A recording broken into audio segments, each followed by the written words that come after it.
Okay, so chapter 7, we're going to start talking about long-term assets. Now, long-term assets, these are things that we have talked about before. This is not anything new or unusual for us.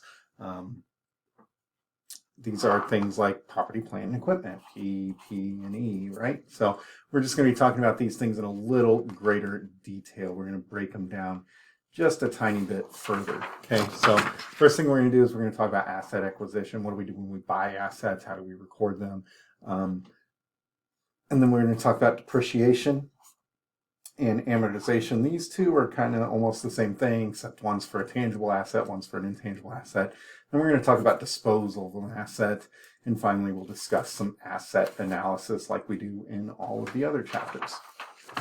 So let's talk about asset acquisition first, okay? Long-term assets, recall, long-term assets are assets that the company predicts will provide them a benefit for greater than 1 year, right? An economic benefit for greater than 1 year, right? That is what we consider to be a long-term asset, okay? These are things like property, the land you owned, right? Plant, so warehouses, manufacturing facilities, that kind of thing, and equipment, okay? Like the trucks you use to deliver, the machines that you use to bottle your beer, whatever your business is, right? So we have two different types of long-term assets, okay? They're classified into two categories. They're either tangible or intangible assets, okay? Tangible assets are assets that have a physical substance. They're something you can hold and use. You can put them in your hand. This highlighter would be a physical asset, a tangible asset, right? These include things like land, improvements to land. This is important. We'll talk about this later. Buildings, equipment. Notice we've got P, and E right there. And then also natural resources, which we won't really discuss in this class. You'll discuss natural resources more in Accounting 211. Intangible assets are the things that lack any physical substance, things that you can't put in your greedy little hands and use directly for your business. These are things whose existence is typically based on a legal contract. So these are things like patents, trademarks, copyrights, franchises, and something we call goodwill. Now, in other accounting classes, starting in Accounting 301, this is an extremely important asset, okay? However, in this class, we're not going to talk about it in much, except in terms of it's an asset that exists. It is an intangible asset, okay? We will define it later. Just know that if you do go on to other accounting classes, this becomes one of the biggest assets you'll talk about. So, tangible assets, how do we record these? Well, remember, we have the historical cost principle, okay? I spelled that wrong. Let me spell that correctly. The historical cost principle, if I can spell it. Sorry, right? We have historical cost, okay? That is how we record these things. What we consider to be a historical cost, the way we defined it early in the class was what you paid for it when you paid for it, right? So if I bought a car in 1998 and I paid $5,000 for it, on my books, on my balance sheet forever and ever, that asset will be listed at $5,000.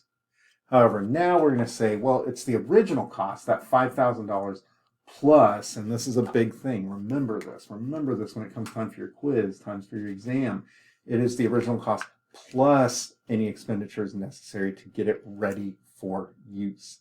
So just remember this right here. It is your original cost of the asset plus all expenditures necessary to get the asset ready for use. This is what we call the historical cost. Okay.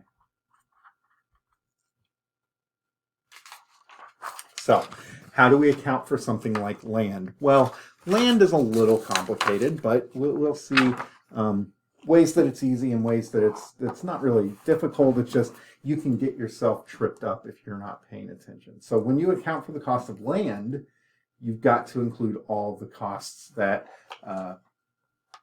it takes to get that land ready for use. Remember, we defined that here on this last slide.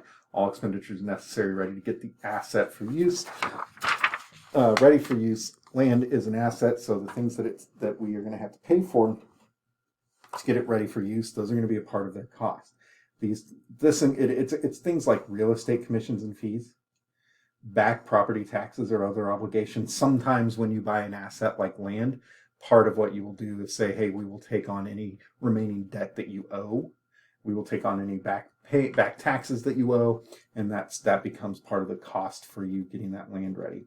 This is a big one right here: clearing, filling, and leveling the land. So if you're going to use it for construction, right, and you buy a land with a bunch of hills and rocks on it, you have to flatten it, you have to level it out. Well, that's a cost of getting the land ready for use. And then also any cash. This is a big one. This is the one people forget very often when they're calculating the cost of land. Okay, any cash that you get from the sale of any salvaged building materials. So let's say you buy a piece of land that's got an old warehouse on it, and you tear that warehouse down, right? And you sell the scrap from that warehouse. The cash that you get for that will reduce the cost of the land.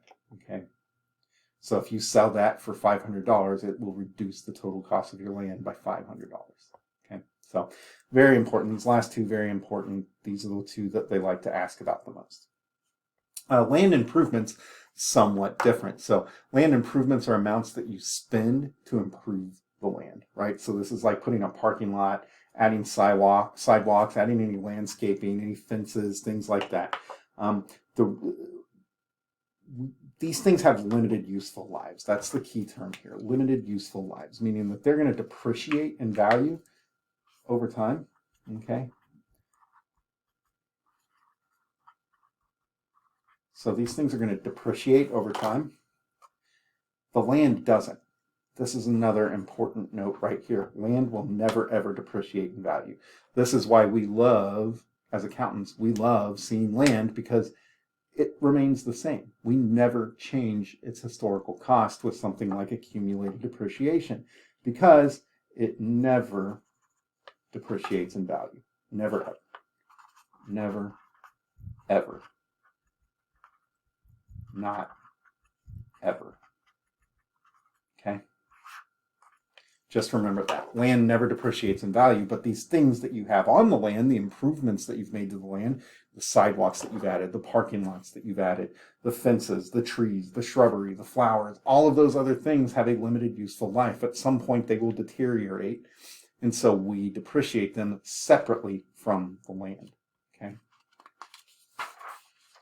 So just really quickly, this is an example of how we would computate the capitalization of land, right? This is how we would computate the capitalized cost of the land. So here's what we paid for the land. That's the sale price, right? That's what we paid for it. Well, we also had to pay a commission to the sales agent, otherwise we wouldn't have had the land, so that helps us get it ready for use. The title insurance, well, that's an insurance cost we got to pay for. Any back property taxes that the seller had left unpaid was part of the deal, okay? And then property taxes for the current year, $10,000. We removed an existing building, that's $250,000, plus the salvaged materials from that existing building. Notice how that reduces the cost. Okay. And then we leveled the land, like we talked about. That was something it cost us to get the land ready to use. Total. This is our new historical cost. This is our historic cost. Okay.